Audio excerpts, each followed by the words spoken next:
C'est l'histoire de deux jeunes entrepreneurs, Théo Louba et Batobenga Léonard, qui ont chacun commencé avec sa propre entreprise avant de se mettre ensemble pour créer Louba Consulting, une combinaison de leurs noms. Après avoir rencontré et surmonté plusieurs difficultés dans le secteur de l'entrepreneuriat, ils décident ensemble de créer cette structure d'accompagnement pour venir en aide aux autres entrepreneurs et partager leurs expériences. Nous avons choisi le nom de Louba parce que c'est la combinaison des deux noms. Voilà, c'est-à-dire les initiales de Lutumba, que je suis, et Batubenga, qui est mon collaborateur. Donc c'est Lutumba et Batubenga qui a donné Louba. Il y en a qui croient que c'est un peu à une connotation tribale et tout, loin de là. Mais c'est tout simplement la combinaison des deux noms. C'est comme ça qu'on a voulu... bon, aussi en marketing, ça joue. Quand il y en a qui se disent que, écoutez, ça signifie quoi, ces noms et tout. Pour nous, ça fait quelque chose de waouh. Et puis c'est très simple à retenir quand même par la majorité de personnes, de clients, et puis voilà. Donc c'est ça. Ça joue aussi parce qu'en entrepreneuriat ou en communication, il y a ce qu'on appelle la spontanéité ou bien la notoriété spontanée. Quand la personne a besoin de tel service, il se rappelle tout de suite de votre entreprise. Mais je ne vais pas aller loin. Par exemple, il y en a qui prennent des noms compliqués, pas faciles à retenir par les gens qui appréhendent ça d'un coup d'œil. Ils ont des difficultés à prononcer un mot ou leur nom d'entreprise. Du coup, il n'y aura pas cette notoriété spontanée là. C'est pour cela qu'on avait choisi un nom simple et qui allait aussi dans le sens de mon nom propre, voilà. Et aussi congolais, on n'a pas choisi le nom genre qui sont des prénoms, non congolais, et ça relève aussi de l'authenticité. Cette start-up qui a pour vision de doter aux entreprises des connaissances et améliorer les compétences pour se pérenniser sur le marché, n'hésite pas d'accompagner et d'assister les entrepreneurs en activité en vue de soutenir la croissance de leur business. Louba Consulting, c'est d'abord un cabinet d'accompagnement, de conseil et d'assistance pour des entrepreneurs potentiels, et celles qui veulent se lancer dans l'entrepreneuriat, qui sont, on peut dire, en phase d'idées qui ne sont pas opérationnelles, et les entrepreneurs en activité, ceux qui sont déjà en activité, mais qui éprouvent des difficultés dans la croissance, dans la pérennité de leur entreprise. C'est dans ce sens que Louba intervient avec ces différents modèles de formation et qui sont beaucoup plus axés sur les 4 piliers d'une entreprise, entre autres la communication, marketing d'une entreprise, la comptabilité d'entreprise, les ressources humaines d'entreprise, la législation conformité qui renvoie à la fiscalité d'entreprise. C'est ce que nous faisons au sein de notre cabinet d'accompagnement pour les entrepreneurs. Des plans d'affaires flexibles aux différentes crises, simples à comprendre et adaptables à chaque épisode de business. Ce conseil se rend disponible. Mobilisation des fonds, création et gestion d'entreprise, ainsi que la formation en entrepreneuriat sont les différents services qu'organise cette start-up. Chez Louba Consulting, d'abord, on va commencer par dire que c'est un cabinet pour la création, la gestion, la croissance et le développement des entreprises.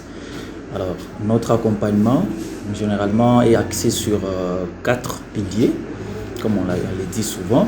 Alors, nous avons la communication, marketing, nous avons les ressources humaines, nous avons la comptabilité d'entreprise, mais aussi et surtout la fiscalité d'entreprise. Donc, c'est sur ces 4 piliers que nous essayons d'accompagner, ou nous accompagnons, pas essayer, mais nous accompagnons les entrepreneurs.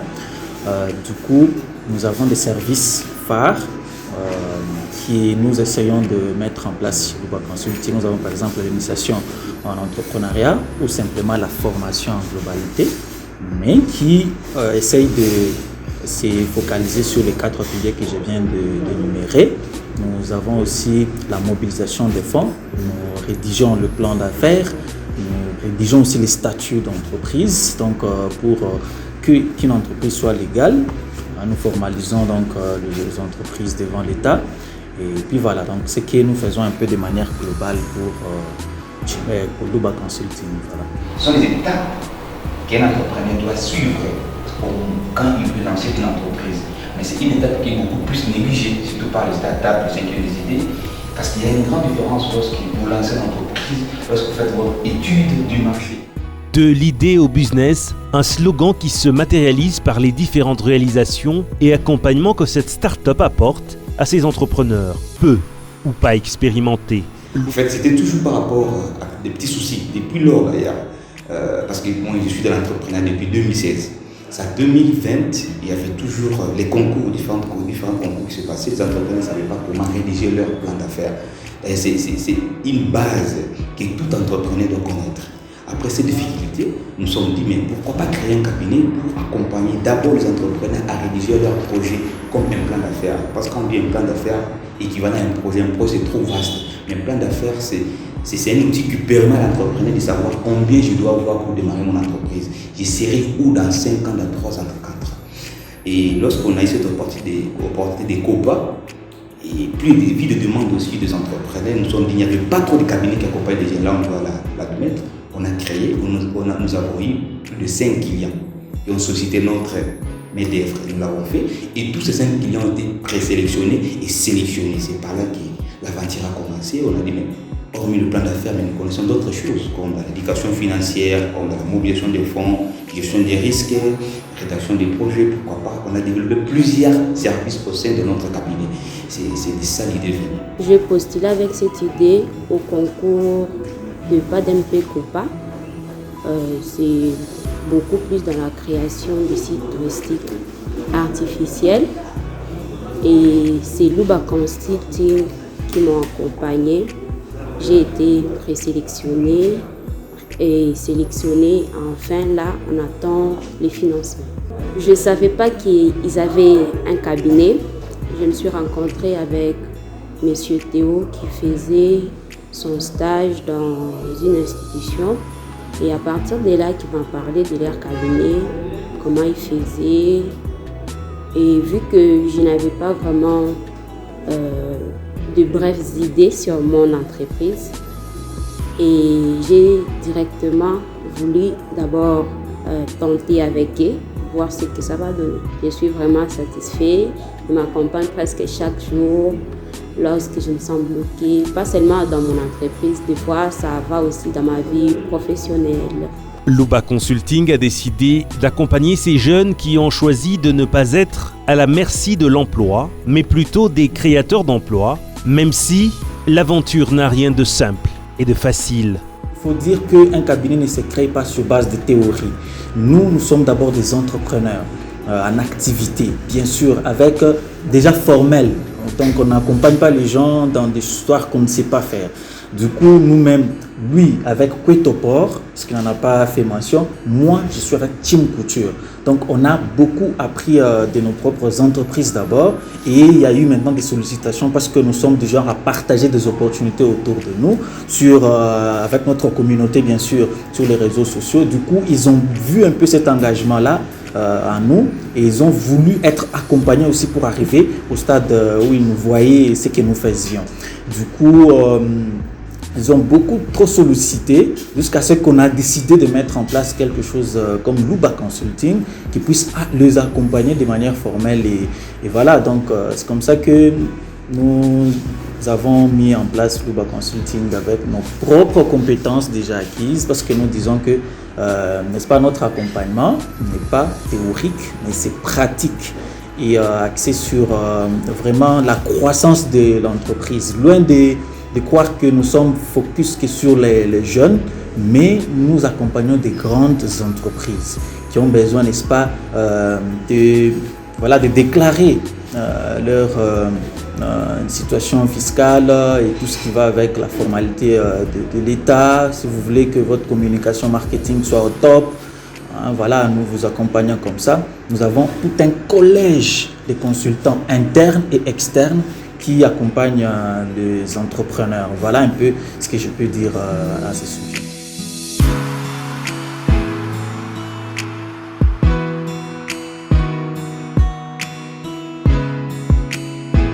Avec comme particularité de quitter d'une simple idée vers un business, Luba Consulting accompagne les jeunes entrepreneurs jusqu'à la production et à la rentabilité de son business, en misant sur la capacité d'adaptation de chacun d'entre ces entrepreneurs, réflexes, capacités, mais aussi les moyens pour lancer cette entreprise jusqu'à atteindre sa phase de maturation. C'est là qu'on vient avec les idées au cabinet, on a des fonds, ils sont nombre de 10 et tous attendent déjà les fonds. Et ils sont presque à la phase finale parce qu'ici déjà avec le contrat de cadrage avec Copa, il y a d'autres, et ils étaient d'ailleurs dans les activités, mais ils avaient des problèmes de traçabilité des fonds. On a mis les outils Excel que nous montons pour notre cabinet, l'outil sur la gestion des stocks, sur les entrées et les sorties, sur le livre d'enquête. En fait, la gestion de la comptabilité, nous l'avons informatisée. Et ces entreprises-là, aujourd'hui, sont très satisfaits. Il y a d'autres aussi, il manquait des documents pour que l'entreprise soit légale. Parce qu'avoir RCCM numéro impôt ne fait pas de une entreprise complète devant l'État. Il y a des documents que vous devez avoir. À l'occurrence, c'est une entreprise où j'étais toujours le nom. L'entreprise avait un contrat à l'extérieur. Mais il y avait un document très important que son partenaire manquait. Mais ce document, lorsque lui-même s'est rendu au service étatique, on disait un montant qui n'est pas clair. Lorsque le cabinet l'accompagnait, nous avons eu à avoir ce document qu'on appelle l'attestation des situations fiscales. Nous l'avons obtenu dans un bref délai et les contrats passés. Il est insatisfait. En fait, si les 50, avec trop d'assurance, 40 entreprises fonctionnent et les autres travaillent toujours parce que vous savez, l'entrepreneuriat c'est initiation, ça prend du temps, ça prend un peu de la patience aussi. L'entrepreneuriat commence à prendre l'ampleur. Bien qu'il y ait toujours un peu de soucis, mais je crois que la politique gouvernementale, avec l'entrepreneuriat, je crois qu'il y a des fortes évolutions. Et ces fortes évolutions, c'est dit d'abord à l'implication des jeunes, et aussi à l'ouverture d'esprit avec ces outils numériques. Parce que quand on voit ce qui se passe à l'extérieur, ça nous donne envie de le faire. Et l'entrepreneuriat congolais est sur le bon chemin. Je crois encore dans 2 ou 3 ans, on aura un écosystème entrepreneurial très fort ici en RDC. Tout n'est pas rose dans la vie. C'est comme ça que celui qui accompagne une autre personne doit d'abord comprendre les coûts, par exemple, de l'échec et des risques. Nous sommes passés par là. Et ce n'est pas toujours fini, ça peut venir avec les vents du climat des affaires dans notre pays. Mais nous avons déjà des outils acquis bien avant dans des formations et des préparations au travers nos mentors et autres. Du coup, on a compris sur quelle base ou encore sur quel pied jouer et tout. C'est comme ça qu'on essaie d'accompagner les autres. Donc, on a quand même une forme d'échec, des risques et des réussites en même temps. Je conseillerais aux entrepreneurs d'accepter souvent d'être accompagnés. Parce que moi aussi, de tout début, j'avais cette peur-là, cette crainte, je ne sais pas, peut-être ça peut être de l'arnaque, quelque chose comme ça. Mais j'ai quand même osé, je les ai fait confiance, donc je les conseillerais beaucoup plus d'accepter d'être accompagnés. Faites-vous initier. L'entrepreneuriat n'est pas un truc où tu apprends ça. Non, l'entrepreneuriat c'est l'initiation. Si aujourd'hui nous arrivons à tenir un cabinet pareil, c'est parce qu'on était aussi initiés par des experts dans ces domaines. C'est pourquoi aujourd'hui on tient ce cabinet et nous sommes en train de progresser. Les entrepreneurs, je vais leur demander de faire d'abord, je répète encore, d'abord l'étude du marché. Une étude qui n'est pas pressée, une étude qui demande patience et la compréhension nette pour que vous compreniez qu'est-ce que je fais. L'entrepreneuriat, c'est quantifier les choses. Ce n'est pas imaginer les choses, je dois quantifier. Et c'est vraiment ce que je fais, si je fais. Et qu'est-ce que les autres font, qui ont déjà fait des succès dans ce secteur. Reprochez-vous de ces gens-là. Acceptez d'être humilié, mais jusqu'à ce que vous allez décrocher ce que vous voulez auprès de ces grands-là pour avancer. L'étude du marché, c'est tout ça en fait. Quand on prend quelqu'un de cette étape, après un test cognitif, on fait passer vers une formation, une série de formations. On appelle ça la gestion d'entreprise et les notions basiques à l'entrepreneuriat, ou chez nous on appelle l'initiation à l'entrepreneuriat. On s'apprend les termes très techniques comme c'est quoi les segments, c'est quoi les cibles, c'est quoi la valeur ajoutée, et comment on peut ressortir la valeur ajoutée, tous ces aspects-là. Et après, on formalise nos révisions pour les projets. Et si vous avez envie de lancer, si vous n'avez pas de fonds, on cherche pour vous les fonds. La vision de quelqu'un est unique et ne sera jamais dupliquée. Venez partager vos idées. Quand vous partagez vos idées, il y a toujours ces échanges-là, ce qui fait en sorte que votre idée soit mûrie. Ça, c'est la première des choses. La deuxième chose, il faut toujours oser. Et soyez patient dans l'entrepreneuriat. Si vous êtes pressé, faire des trucs comme de manière mécanique, vous n'allez rien faire dans l'entrepreneuriat, vous allez chuter et tomber. L'entrepreneuriat, venez, partagez, apprenez, laissez-vous faire et soyez patient. À Lubumbashi, province du Haut-Katanga, Luba Consulting veut participer activement à l'éveil de l'esprit entrepreneurial, poussant ainsi les jeunes à la création de richesses et au développement d'une mentalité active en entrepreneuriat afin de créer de l'emploi dans un carrefour d'opportunités d'affaires en République démocratique du Congo.